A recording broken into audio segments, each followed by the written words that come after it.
एक उल्कामुख नाम के एक बुद्धिमान राजा था। वह सत्यव्रता तथा जितेंद्रिय था। प्रतिदिन देवी स्थान पर जाता और गरीबों को धन दे करके उनके कष्टों को दूर करता था। उनकी पत्नी कमल के समान मुख वाली तथा सती साध्वी भद्रशिला नदी के तट पर उन दोनों ने श्री सत्यनारायण भगवान का व्रत किया। उस समय वहां एक साधु वैश्य आया। उसके पास व्यापार के लिए बहुत सा धन था। वह नाव के किनारे पर ठहरा राजा के पास आकर के और राजा को व्रत करते हुए देख करके और विनय के साथ पूछने लग जाता कि हे राजन, आप ये भक्ति युक्त चित्त से ये क्या कर रहे हैं? ये मेरी सुनने की बड़ी इच्छा है, तो आप मुझे बतलाइए।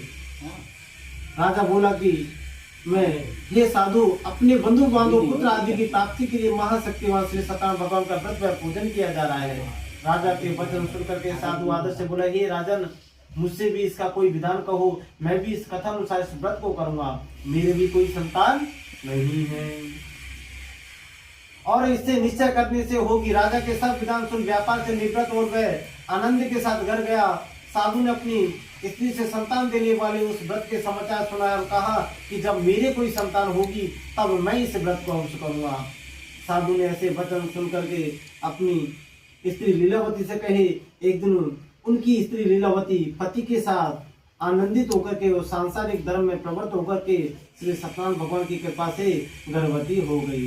बोलो सत्यनारायण भगवान की जय हो। तथा 10वें महीने में उसने एक सुंदर कन्या को जन्म दिया और दिनों दिन वह तो इस तरह बढ़ने लगी जैसे शुक्ल का चंद्रमा बढ़ता हो। कन्या का नाम कलावती रखा गया। वह लीलावती के मीठे शब्द में अपने पति से कहा, जो आपने संकल्प किया है भगवान का व्रत करूंगा, अब आप उसे करिए। साधु बोला, हे प्रिय, इसके विवाह पे कर लूंगा। इस प्रकार अपनी पत्नी को आश्वासन देकर के वह नगर को गया। कलावती पुत्र के में वृद्धि को प्राप्त हो गई। साधु ने जब नगर में सखियों के साथ अपने पुत्र को देखा तो तुरंत दूत बुला करके कहा, पुत्री के वास्ते कोई सुयोग वर लेकर के आओ।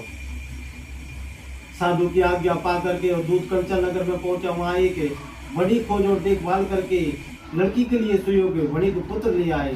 उस सुयोग लड़के को देख करके साधु ने अपने बंधु बांधवों के सहित प्रसन्न चित्त अपनी पुत्र का विवाह उसके साथ कर दिया। किंतु दुर्भाग्य से विवाह के समय भी उस व्रत को करना भूल गया। तब श्री सत्यनारायण भगवान क्रोधित हो गए और श्राप दिया कि तुम्हें दारुण दुख प्राप्त होगा। अपने कार्य में कुशल साधु बनिया दमाद सहित समुद्र स्थित रत्नपुर नगर को चले। वह दोनों ससुर जमाई राजा चंद्रकेतु के उस नगर में व्यापार करने लगे। एक रोज भगवान श्री सत्यनारायण की माया से प्रेरित कोई चोर राजा का धन चुरा करके भाग रहा था। किंतु राजा के दूतों को आकर के देख करके चोर ने घबरा करके भागते हुए राजा के धन